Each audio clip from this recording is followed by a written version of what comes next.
it talks about the 10-year note potentially being at 13 or 14% in the next 7 years. Yes, folks, the 10-year note, which currently today is up about 4.7%, Rick is out talking about it potentially going as high as 13%.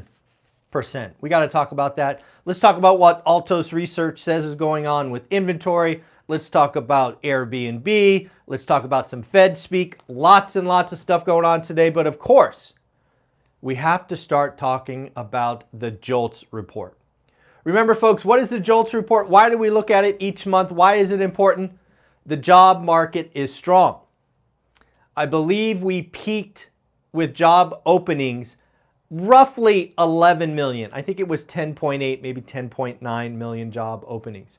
We have been on a downward trajectory. Last month we came in at sub 9 million. The number was, again, roughly 8.8. Expectations for the JOLT report this morning was for a slightly down month, but still, roughly speaking, at 8.8 million. What did we get? We got a beat. We not only got a beat, we got a significant beat. Folks, the numbers came in at 9.6 million. 9.6 million. Now, the data just came out. I haven't had a chance to go through it. Could there be some seasonality, some holiday shopping, some hiring because of strikes? I don't know. But let it be said, job openings breaking the trend will catch the Fed's attention. Now, they will not make any moves on one single number. It's not that. But it is something that we need to watch. We need to understand, because there could be just easy explanations. I'm going to try to dig into it later today, see if I can figure out what they were. But headline number, job market is still strong. Now, again, this report today is the JOLTS report. Tomorrow is ADP. Friday is the big number. Again, I remember we're expecting 150,000. We're hoping for a slightly lower number than that. This week is all about Friday, but the JOLTS report undoubtedly probably is sending the 10-year note higher because, again, all signs are the job market is still rather robust. So, yeah, that'll catch your attention. All right, how about Airbnb? Airbnb's CEO. Airbnb's CEO wants you to lower your prices. Yes, the Airbnb CEO says the hosts must lower their prices and they must compete with hotels. Well, frankly, sir, your platform doesn't help people do that. Your platform got fat and lazy because you had 2 good years of increased demand. You, sir, have not innovated on your platform, and it is you, sir, that have a problem. I just think it is arrogant when the platform kind of posts or pokes at the hosts. Yeah, no, that's on you, buddy. You need to own that. You need to get your house in order. You need to clean that up. So again, and Airbnb is going through its own pain, less occupancy, more supply, less demand. It's a whole thing. But it is really interesting that the CEO of Airbnb blames the hosts and asks them to lower prices. I don't know. Maybe lower your fees, buddy. All right, how about the Fed? We've had lots of Fed speak this week and lots more to come. I will give you both extremes. Bowman on the hawkish, Bostic on the dovish. What did Bowman say? Michelle Bowman. Multiple rate hikes may be required to bring inflation down. Yes, folks, Michelle Bowman, I think, currently wears the mantle as the most hawkish Fed president. She is sticking to her guns of at least one more rate hike this year and perhaps multiple more to come. All right, that's one person's opinion. How about Bostic? Bostic is out this morning. He is saying things like, I want us, aka the Fed, to hold rates steady for a long time. What is a long time? I would argue a long time is a year or more. My estimation, not his. He did not give a time frame. He just said long term, long time. 2, not in a hurry to hike again. Folks, the hikes are over. They're going to parade people out like Michelle Bowman to sound hawkish. They're going to make lots of threats. They're done. Not coming. It's over. And then next, the last one from Bostic is the Fed can be patient as the economy rolls to 2% inflation. So again, you get the hawkish, you get the dovish. Again, my feeling hasn't changed in a long time. They're done hiking. They're going to try and hold steady all next year. I don't know that they're going to. A couple of months ago, I told you I thought that last quarter point hike was a mistake. I thought they should have stopped at 5 and they pushed it to 5 1/4. I don't know that they're going to be able to hold. I think there's a lot of things behind the scenes that are starting to be significant headwinds for the economy. Now, the JOLTS report may disagree with us, but that again is job openings. We'll see what Friday's actual job growth or employment growth is, but we're a few days away. How about Altos Research? Folks, did you know that historically speaking, active inventory doesn't grow as we exit summer into fall and winter? It's generally a slow season. Would it shock you that this season is different? It shouldn't. If you've been watching the channel, it shouldn't. What is happening now with rates at 8%? We are having more active listings. Now, inventory is still down year on year, and I'll give you that number now. Year on year, active inventory is still down 5%.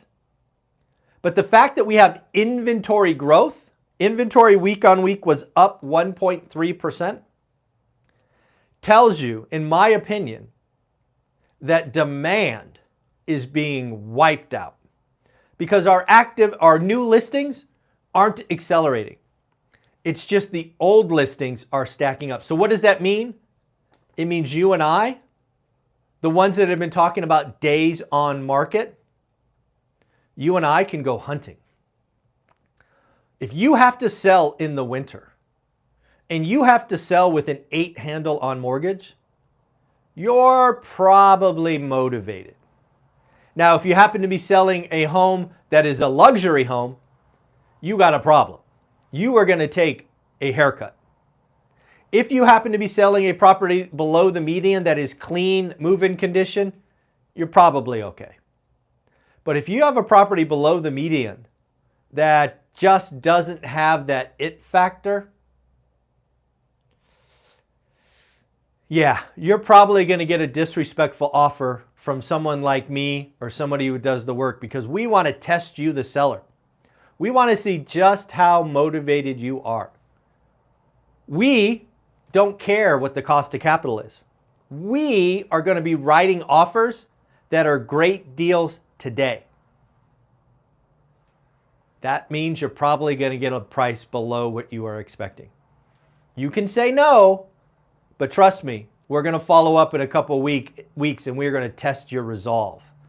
So folks, if you follow One Rental at a Time, you know we're only doing great deals. We're writing disrespectful offers. We're following up.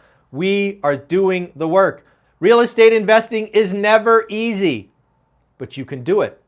I believe in you. Get a buy box. Get the daily discipline. Get the habits. Learn your market. It's right there for you.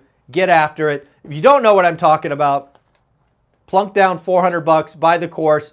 If you don't want to do that, for $50 you can get the deep dive buy box discussion and you can start learning your area. So links are below, website, all that stuff. What else did the Altos research say? Oh, this is a good one. 37.5% of listings have a price cut. Now, I would love to hear from Altos Research and Michael specifically. What is the spread between above the median and below the median? My guess is above the median has a larger percentage of price cuts. Because the luxury market is dead. It's just dead. Below the median, my guess is less than 37.5%. But I don't know that. It's a pure guess. You know what? You guys watch your buy box every day. Let me know what you think. Oh, here's the last thing. Altos Research expects home prices, median home price for 2023 to be up 1%. Folks, I want to remind you that last year I called for home prices to be flat, plus or minus 1%, and I got a lot of hate. I got a lot of hate from the crash bros and the doomers and the people that watch that garbage. They said some nasty things. But alas, we held our guns and we were right again. How about I did the JOLTS report already? Oh, let's talk about the 10-year. Rick Santelli. Rick Santelli, he's a CNBC host. If you don't know who that is, Rick Santelli. He did a video yesterday on the halftime report, I believe, where he brought out the fancy charts and the graphs. The net of the story is he thinks there's a chance that the 10-year note goes to 13%. Now, he did say 13% over the next 7 years. So it's not a straight line.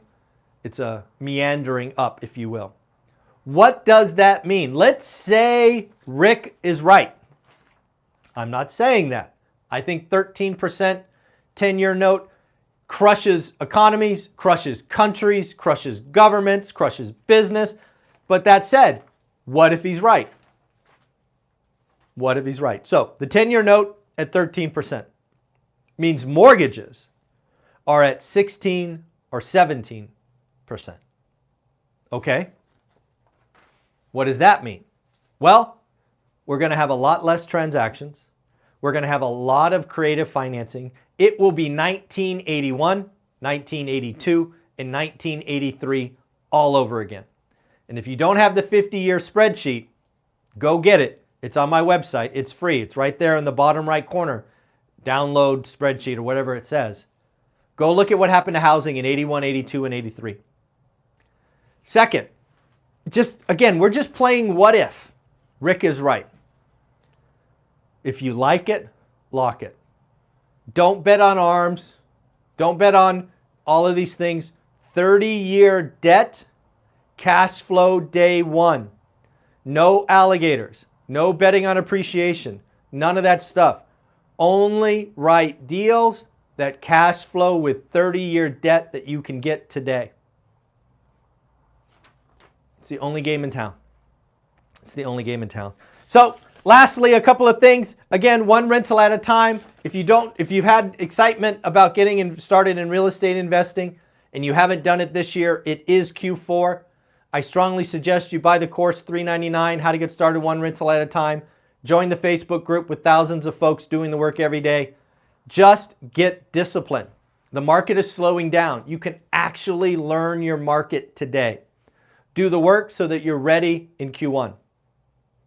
Lots of you wanted to do something this year and you haven't done it yet. Second, we now have sold 145 tickets to our event in Las Vegas, February 17th and 18th. We only have 120 tickets left. I wanted to announce that Casey from Brick by Brick Wealth has agreed to come out. So we have another amazing millionaire and guest that will be speaking. Folks, you want to be here.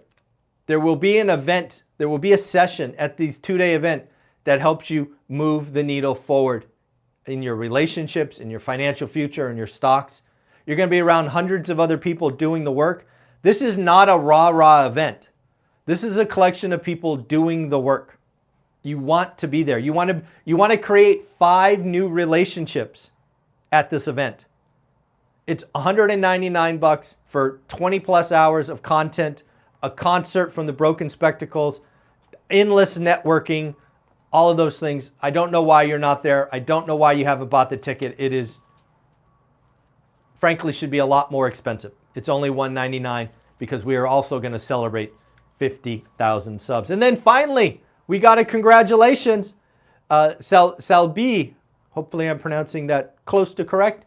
Congratulations on, I believe it was your third deal, if I remember the email. Congratulations on doing the work. Your card will go out in the mail. It is already stamped and ready to rock and roll. Folks, have a wonderful day. I believe in you. Do the work, do the work, do the work. Later.